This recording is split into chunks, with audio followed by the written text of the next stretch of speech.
Hello friends, अपनी previous class में हमने कंसेप्ट डिस्कस किया था फंक्शन से related which is of inverse function.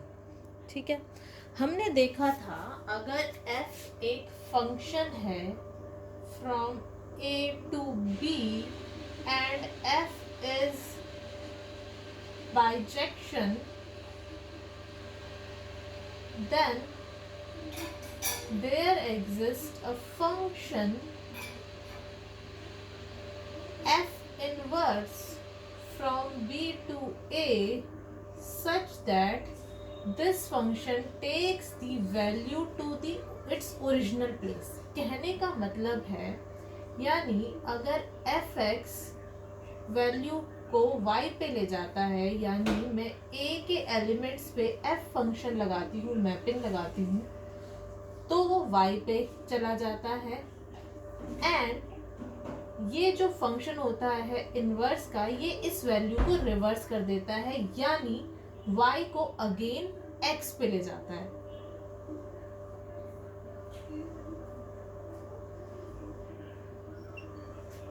कहने का मतलब ये है कि if this is an input, ठीक है, हमने फंक्शन लगाया f, ये इस एलिमेंट को b पर ले गया, देन हमने अगेन इस पर एक और फंक्शन लगाया f इनवर्स, वो इस वैल्यू को अगेन a पे ले गया। कहने का मतलब है कि जो f इनवर्स होता है that is the reverse of f, यानी it will take the value of any element to the place where it's originated। ठीक है, ये हमारा इन्वर्स होता था। इसकी ज़रूरत क्या पड़ी, आज हम डिटेल में इन्वर्स को डिस्कस करेंगे। ठीक है, तो चलिए स्टार्ट करते हैं। Suppose I have this set A and this set is B। A के एलिमेंट्स हैं 1, 2 and 3। ठीक है, B के एलिमेंट है 3, 4 and 2, 3, 4। ठीक है, मैं एक फंक्शन डिफाइन करती हूँ a to b such that f of x is equals to x plus 1। ठीक है, for all x belongs to a।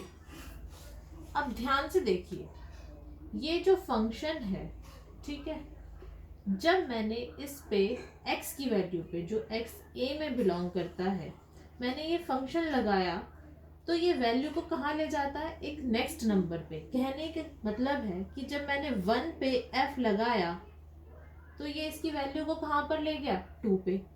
जब मैंने 2 पे f लगाया तो ये इसकी वैल्यू को कहाँ पे ले गया, 3 पे। सिमिलरली 3 की वैल्यू को कहाँ पे ले गया, 4 पे। अब मुझे वापस आना है, मुझे पता करना है कि 4 जो वैल्यू आई थी उसका स्टार्टिंग पॉइंट क्या था। ये मैं कैसे पता लगाऊंगी, तो मैं डिफाइन करती हूँ एक function f inverse such that when I apply it on the value of b, say y, it comes back to the value of a which is equals to y minus 1। कैसे मैंने इसको find out किया, देखिए। अब देखिए, मैं y की value पे अगर ये वाला f इनवर्स वाला फंक्शन लगाती हूँ तो जो मेरी वैल्यू आती है, ठीक है, वो वापस कहाँ पे आ जाती है, a पे। तो it is f inverse. But ये जो मैंने पॉइंट निकाला है y is equals to y minus 1, y inverse का, ये मैंने कैसे निकाला है, देखिए। मैंने इसको निकालने का तरीका समझते हैं। fx is the y, generally we take the y is nothing but the value of the function at x, है ना, यही करते हैं। यानी y is equals to x plus 1, this implies x is equals to y minus one. यानी मेरी value x कब आएगी? जब मैं ये वाला फंक्शन अप्लाई करूंगी b की वैल्यू पे। y पे जब मैं ये वाला फंक्शन अप्लाई करूंगी तो मेरी वैल्यू क्या आ जाएगी? Again x। मुझे यही तो चाहिए था, अगेन से मुझे वैल्यू कौन सी चाहिए थी? a की, यानी x। तो देखिए अब मैं अपना फंक्शन डिफाइन करती हूँ, inverse y minus sorry f inverse y which equals to y minus 1 which takes back the value of b again to the a। कैसे? अगर मैं इसकी 2 पे ये वैल्यू लगाती हूँ तो क्या आएगा? 2 माइनस 1 1। f इनवर्स 3 क्या आएगा? 3 माइनस 1 अगेन 2। यानी ये जो मेरा इनवर्स मैंने डिफाइन किया है ये अगेन b की वैल्यू को a पे ले गया। यानी अगर मेरी इनपुट a दी हुई है मुझे और मैं वहां से अपनी b पे चली गई हूँ आउटपुट पे ये फंक्शन लगाने के बाद, अब मुझे फाइंड आउट करनी है कि मैंने इनपुट क्या लगाई थी। अगर मेरा आउटपुट ये है तो मेरी इनपुट क्या होगी? तो मुझे फाइंड आउट करना पड़ेगा उसका रिवर्स फंक्शन। रिवर्स फंक्शन से मेरा मतलब है उसका इनवर्स जो वापस उस वैल्यू को a में ले आए। क्लियर है? और ये मैं तभी लगा सकती हूँ अगर फंक्शन जो हो वो बाइजेक्शन हो, यानी 1 1 ऑन 2 हो। यानी ये वैल्यू सिर्फ एक ही वैल्यू से रिलेट हो। अगर दो वैल्यू से रिलेट होगी तो ऐसा मैं कोई फंक्शन डिफाइन नहीं कर सकती, वो उस केस में इनवर्स एग्जिस्ट ही नहीं करेगा। Again every value of b have some pre image. ठीक है? और निकालने का तरीका, इनवर्स निकालने का तरीका मैंने आपको बताया। क्या करना है हमें सिंपली जो फंक्शन हमने डिफाइन किया है इसको y लेट कर देना है, and then we need to find the values of x, यानी value of the elements of a in terms of the value of the elements of b, जो कि हमने फाइंड कर ली। ठीक है ना? इस तरह से हम इनवर्स डिफाइन करते हैं और इनवर्स की वैल्यू निकालते हैं कि इनवर्स क्या होगा। आई गेस यहाँ तक आपको कोई प्रॉब्लम नहीं होनी चाहिए। अगर फिर भी कोई डाउट है तो आप कमेंट सेक्शन में ज़रूर लिख के बताइए। ये कंसेप्ट बहुत ही इम्पॉर्टेंट है from the perspective of your examination. आगे अगर आप नीट या किसी की भी तैयारी करते हैं तब भी ये कंसेप्ट बहुत ही इम्पॉर्टेंट है। ठीक है? तो इसके ऊपर बेस्ड अब कुछ क्वेश्चंस देखते हैं ताकि ये कंसेप्ट आपको और ज़्यादा क्लियर हो जाए। हमारा फर्स्ट क्वेश्चन जो इनवर्स पे है वो है, if a is equals to 1 2 3 4 and b is equals to 2 4 6 8 and f from e to b is given by fx is equals to 2x, then write f and f inverse as a set of ordered pair। यानी हमें f और f inverse की value लिखनी है in terms of ordered pair, यानी हमें बताना है कि ये कौन सा सेट होगा। ठीक है, चलिए करते हैं। Clearly as f is defined equals to 2x, f of x is defined equals to 2x,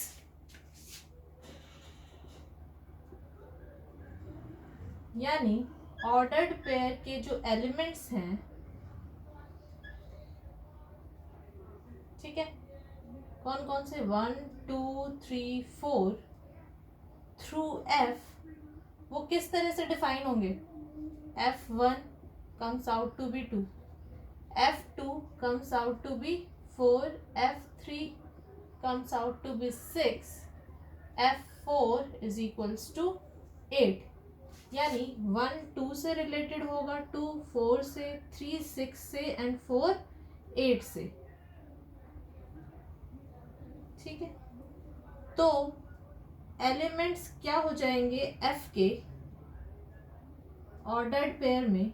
1 2 2 4 6 3 sorry 3 6 3 6 and 4 8। This is the f function f, यानी set of the ordered pair 1 2 2 4 where the second element is the twice of the first element in the ordered pair. ठीक है, या फिर second component is twice of the first component in the ordered pair. So this is the f. अब हमें निकालना है f inverse. f inverse निकालने के लिए हमने क्या किया था? हमने f इनवर्स निकालने के लिए now we find the value of f inverse. f inverse की वैल्यू निकालने के लिए हमने क्या किया था?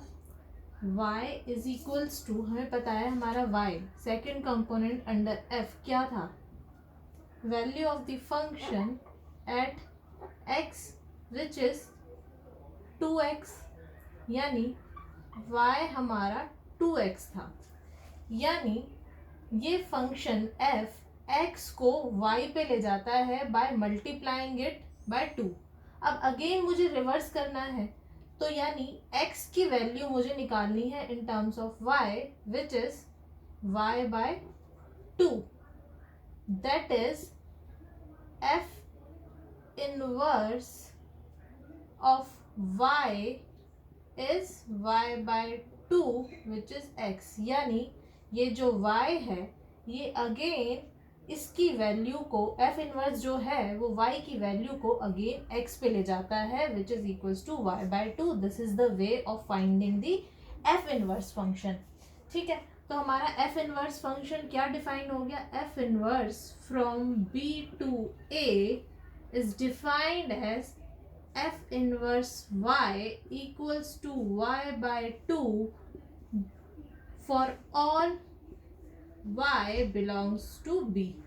ठीक है, यानी y की वैल्यू को अगर मैं 2 से डिवाइड कर दूं तो I will get again the value of a.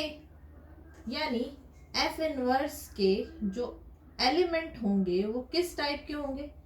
First component क्या होगा? फर्स्ट कंपोनेंट होगा हमारा y and then next component f inverse y.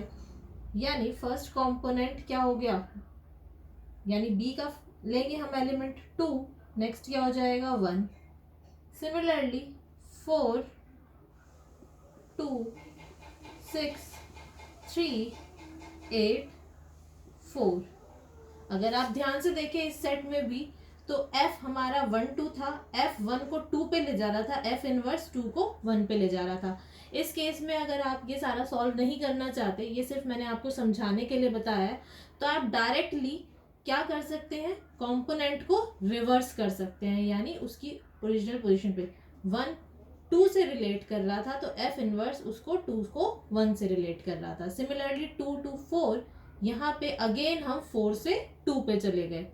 f के अंदर हम 3 से 6 पे गए, f इनवर्स के अंदर हम अगेन 6 से 3 पे चले जाएंगे.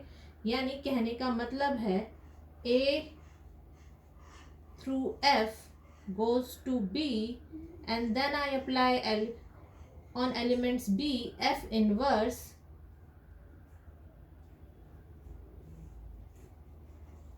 it again goes to a.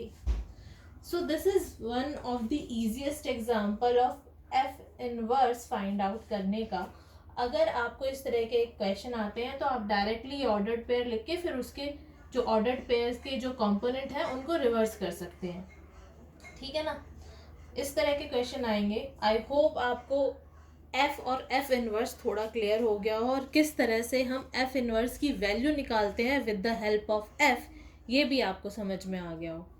ये क्वेश्चन हमारा डायरेक्ट था, हमें डायरेक्ट करना था. आगे आने वाले क्वेश्चंस में कई बार आपसे पूछा जाएगा कि whether the given function whether the f inverse of this function is exist. जब भी इस तरह का क्वेश्चन आए, जब आपसे ये पूछा जाए कि क्या इस फंक्शन का f इनवर्स एग्जिस्ट करता है, तो आप क्या करेंगे? उसकी कंडीशन यानी कि f जो है बाइजेक्शन होना चाहिए, यानी 1 1 और ऑन टू होना चाहिए, वो फाइंड आउट करेंगे. अगर f बाइजेक्टिव है यानी 1 1 और ऑन टू की कंडीशन को सेटिस्फाई कर रहा है, in that case only f inverse exist and then you will find the f inverse. Clear है? नेक्स्ट क्वेश्चन देखते हैं. Before proceeding to our next question, let me ask you one of the queries. ठीक है, why is it necessary for a function to be bijective for its inverse to exist?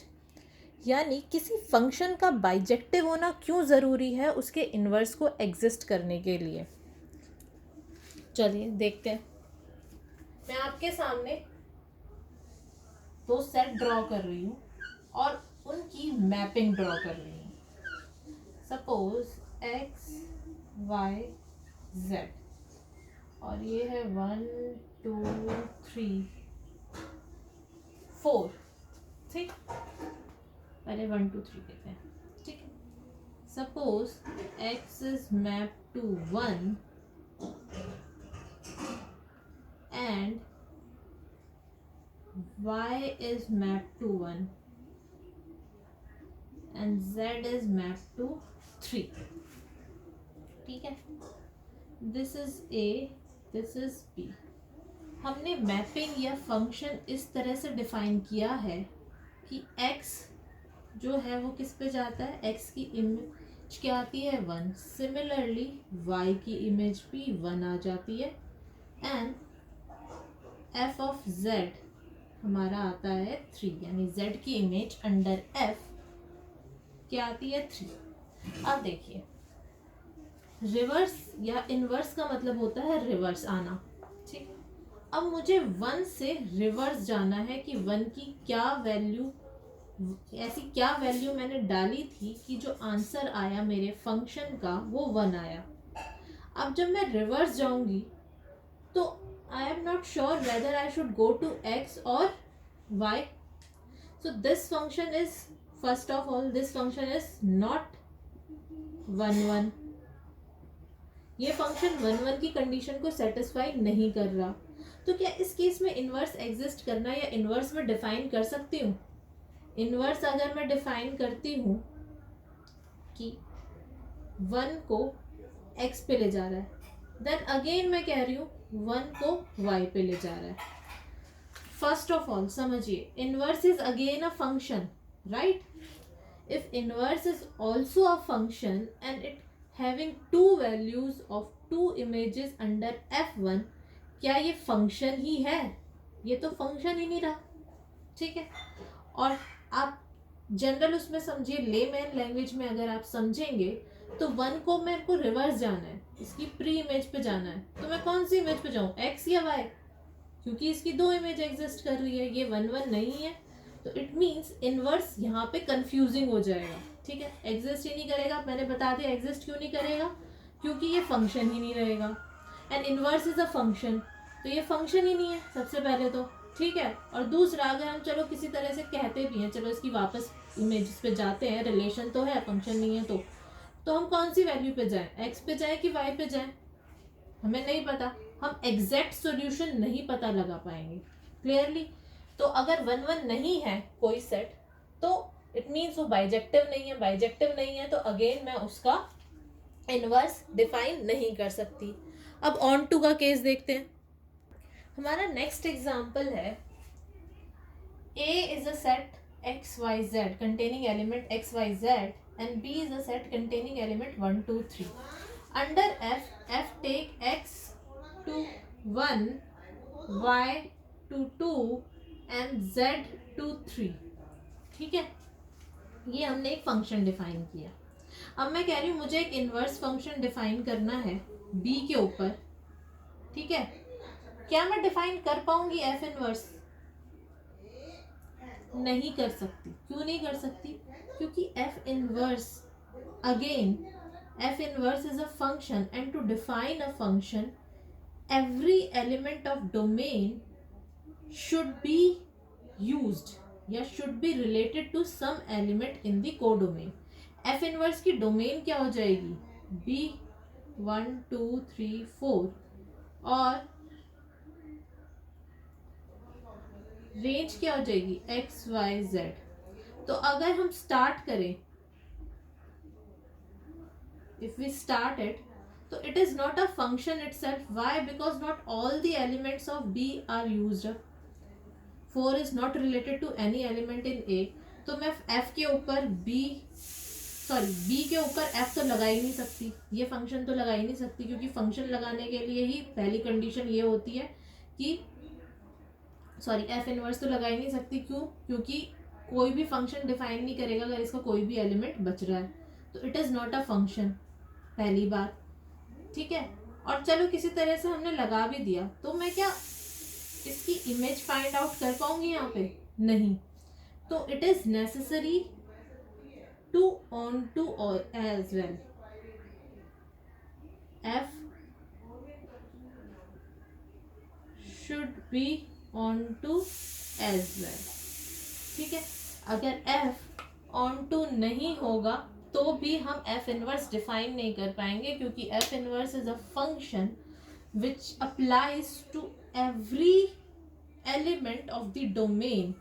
But अगर domain पे अगर मैं function लगाऊंगी तो उसके सारे एलिमेंट यूज होने चाहिए, लेकिन यहाँ पे 4 तो यूज हो ही नहीं रहा, तो यानी कोई फंक्शन तो मैं बी पे नहीं लगा सकती। ठीक है, क्लियर है? तो it is necessary, very very necessary, very important, और it is the necessary and sufficient condition for a function to be a bijective to have its inverse exist. Clear है? नेक्स्ट क्वेश्चन करते हैं अब। Our next question is, S is a set of 3 elements, 1, 2, 3. Determine whether the function f from S to S defined as below have inverse. Find f inverse is exist. हमें ये functions दिए हुए हैं, हमें find out करना है whether these have inverse. If they have inverse, if their inverse exist, then find f inverse. चलिए first case में देखते हैं। फर्स्ट केस में हमारा जो s का है, यानी f of 1 is related to 3, f of 3 is related to 2 and f of 2 is related to 1। ठीक है, 1 जो है वो 3 पे है, 3 2 पे और 2 1 पे। यानी अगर मैं देखूं तो कोडोमेन मेरी क्या है? S, अगेन S, क्योंकि S टू S डिफाइन है, तो कोडोमेन यानी इस वाले के सारे एलिमेंट यूज हो रहे हैं। कौन कौन से एलिमेंट है कोडोमेन के? 1 2 3, 1 2 3 सारे एलिमेंट यूज हो रहे हैं। Similarly every element of S has a pre image और अ यूनिक इमेज, यानी F is 1 1 and onto, यानी कोडोमेन का हर एक एलिमेंट, कोडोमेन के हर एक एलिमेंट की प्री इमेज एग्जिस्ट कर रही है। 3 की प्री इमेज 1 है, 2 की 3 है और 1 की 2 है, और सारे एलिमेंट एक ना एक बार आ रहे हैं, यानी सारे एलिमेंट यूज हो रहे हैं। ठीक है, यूनिकली रिलेटेड है। तो ये हमारा क्या हो गया? F is 1 1 and onto. अगर F 1 1 एंड ऑन टू है तो इसका इनवर्स एग्जिस्ट करेगा, और वो इनवर्स क्या होगा? अगर हम, मैंने आपको फर्स्ट क्वेश्चन में भी बताया था, अगर इनवर्स एग्जिस्ट कर रहा है तो आप सिंपली क्या कीजिए, इसमें कंपोनेंट रिवर्स हो जाएंगे। डोमेन जो सेकंड कंपोनेंट है वो फर्स्ट कंपोनेंट हो जाएगा, और जो फर्स्ट कंपोनेंट है वो सेकंड कंपोनेंट हो जाएगा। तो हमारे कौन सा सेट बन जाएगा? F inverse 3 1 2 3 and 1 2। ये हमारा एफ इनवर्स आ गया इस एफ का। तो फर्स्ट पार्ट का आंसर आपको क्लियर है कि फर्स्ट हमने देखा कि F 1 1 ऑन टू है, हाँ जी है, 1 1 ऑन टू दोनों कंडीशन सेटिस्फाई कर रहा है। Every element of codomain has a pre image, ठीक है, and it has unique pre image, यानी वो एक से रिलेटेड हो रहा है, रिपीट नहीं हो रहे हैं कोडोमेन के एलिमेंट, तो it implies it is 1 1 and onto. Clear है? अब सेकेंड देखते हैं। सेकेंड में हमें क्या दिया हुआ है? F1 is equals to 2, F2 is equals to 1 and F3 is equals to 1। अब ध्यान से देखिए, ये ना तो ऑन टू है, वाई ऑन टू क्यों नहीं है? क्योंकि 3 हमारा कोडोमेन में आता है, S में 3 है ही नहीं यहाँ पे। For 3 there does not exist any pre-image under F। दूसरा 1 1 भी नहीं है, not 1 1। Why not 1 1? क्योंकि 1 जो है B का जो कोडोमेन का जो एलिमेंट है 1, it has two pre-images, 2 and 3. So neither it is onto nor it is 1 1, so it is not bijective. So its inverse does not exist. So F inverse does not exist. ठीक है, next question पे चलते हैं. हमारा next question है, if R f from R to R is a bijective given by f x is equals to x cube plus 1, find f inverse. इस question में हमें ऑलरेडी गिवन है कि एफ बाइजेक्टिव है. अदरवाइज हमें prove करना होता कि एफ बाइजेक्टिव है, then we will find f inverse. ठीक है, अगर इस तरह से क्वेश्चन होता, f from R to R is given by f x x cube plus 1, find whether f is a bijective. अगर बाइजेक्टिव है, if it is bijective then find f inverse. तो हमें बाइजेक्टिव की कंडीशंस यानी 1 1 onto की condition f पे prove करनी पड़ती, then we have to find f inverse. But we have already given here that f is bijective, तो हमें प्रूव करने की ज़रूरत नहीं है, हमें सिंपली फाइंड करना है एफ इनवर्स. ठीक है, एफ इनवर्स फाइंड आउट करने के लिए क्या मेथड बताया था मैंने, हमें दिया हुआ है f x is equals to x cube plus 1. इस एफ एक्स को हम y मान लेते हैं. y मीन्स यानी ये f जो है को डोमेन, जो डोमेन के एलिमेंट है x, उसको ले जाता है x क्यूब प्लस 1 पे. यानी वो x को किस तरह से ले जाता है, y पे ले जाता है डोमेन के. ठीक है, सॉरी को डोमेन के.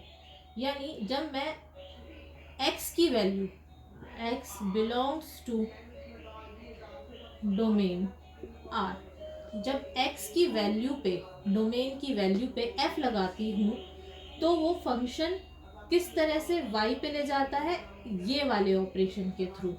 ठीक है, अब मुझे इन्वर्स निकालना है. इन्वर्स निकालने का मतलब मुझे इसकी वैल्यू पे y की ऐसा फंक्शन निकालना है कि जब मैं उसे y पे लगाऊं तो वो मुझे वापस x पे ले जाए. तो ये कैसे हो सकता है, मुझे x की वैल्यू निकालनी है इन टर्म्स ऑफ y. ठीक है, तो मैं क्या करूँगी, मेरा x आ जाएगा सॉल्व करके, मैं डायरेक्टली सॉल्व कर रही हूँ, y माइनस 1 1/3. यानी f इनवर्स y मेरा क्या डिफाइन हो गया, is equals to y minus 1/3.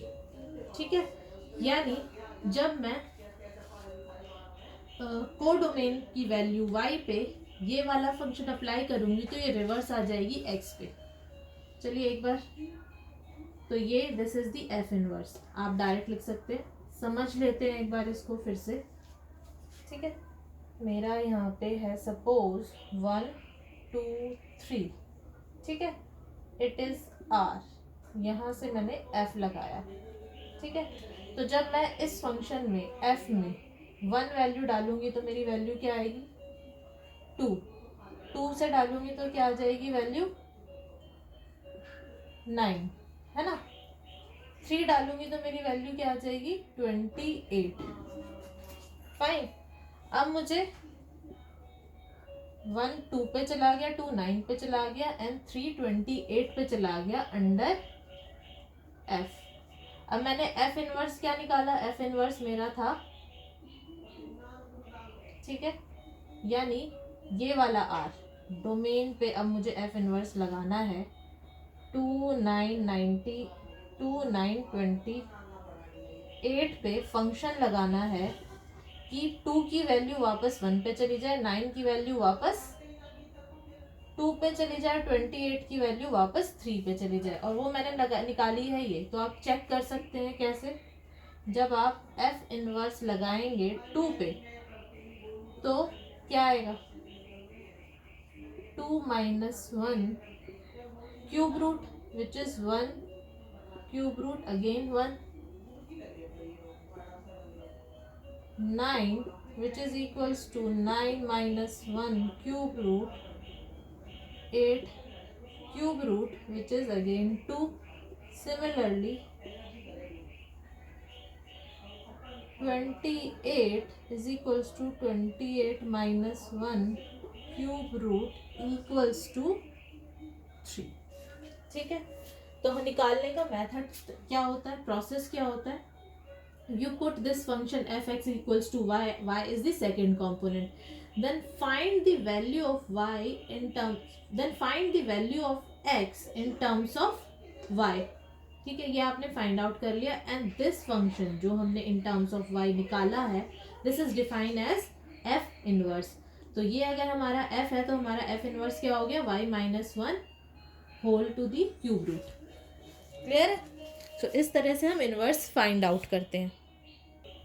हमारा नेक्स्ट क्वेश्चन बहुत ही इंटरेस्टिंग है, तो देखते हैं क्या है question. Show that f from the set of real number minus singleton zero to the set of real number minus singleton zero given by f of x is equals to 3/x is invertible and it is inverse of self. यानी हमारा function किस तरह से define है, f x is equals to 3/x। ठीक है, ये कौन से सेट पे डिफाइन है, r minus zero. r minus zero क्यों किया हमने, क्योंकि for a function to be defined its denominator can not be zero, इसलिए हमने x की वैल्यू ज़ीरो नहीं ले सकता, इसलिए हमने r में से ज़ीरो वैल्यू माइनस कर दी, बाकी सारी वैल्यू r की x ले सकता है।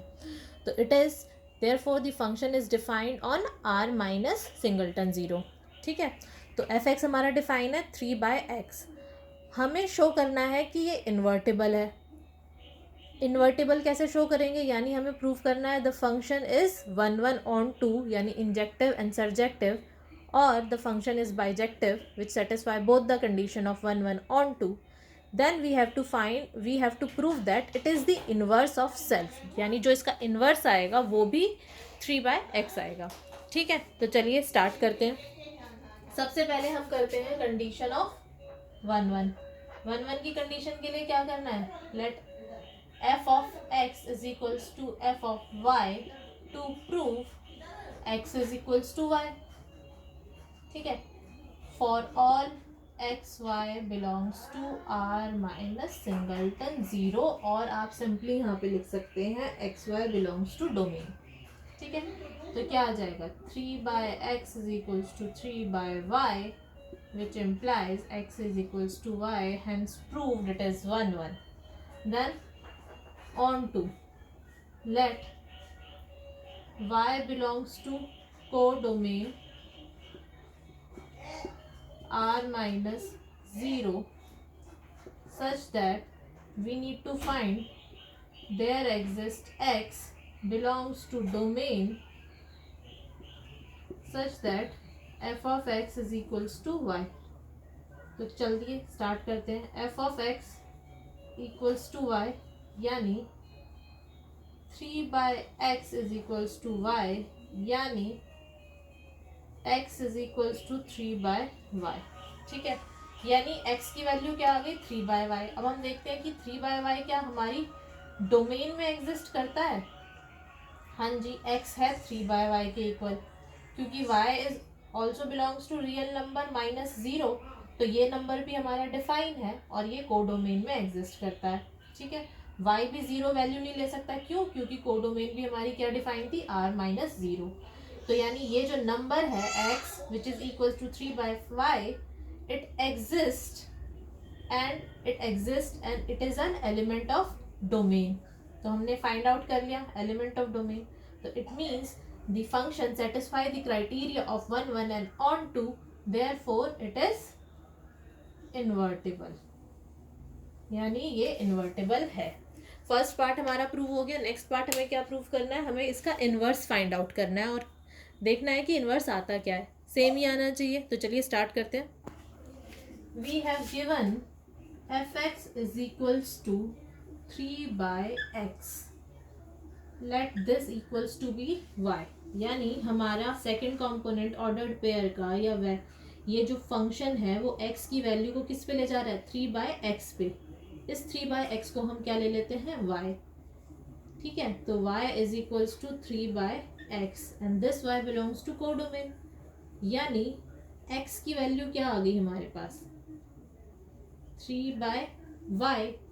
यानी अगर मैं किसी फंक्शन पे x पे ये वाला फंक्शन लगा दूंगी तो वो दोबारा वहीं पहुंच जाएगा, x की वैल्यू। तो अगर मैं f इनवर्स y पे लगाती हूँ तो मैंने अपना f इनवर्स क्या डिफाइन किया, 3/y, और जब मैं इस पे ये वाला एलिमेंट पे ये लगाऊंगी f इनवर्स तो अगेन मेरी वैल्यू क्या आ जाएगी, x।